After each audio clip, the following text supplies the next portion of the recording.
Yun, yung ano na yun, dulo na yun, yung tapat ng ano, ng yung building. Doon tayo nakaupo kanina. Ang layo na. Tapos yung tulay, ayan na naman, malayo. Pero mas malayo doon. Kung doon tayo, mas malayo ang tulay kaysa dito. Dito medyo malapit-lapit lang ng konti.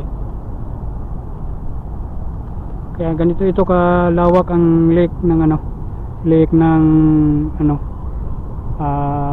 wildlife, sa loob ng wildlife. Akalain mo mayroon palang malaking lake ang ano, loob ng wildlife.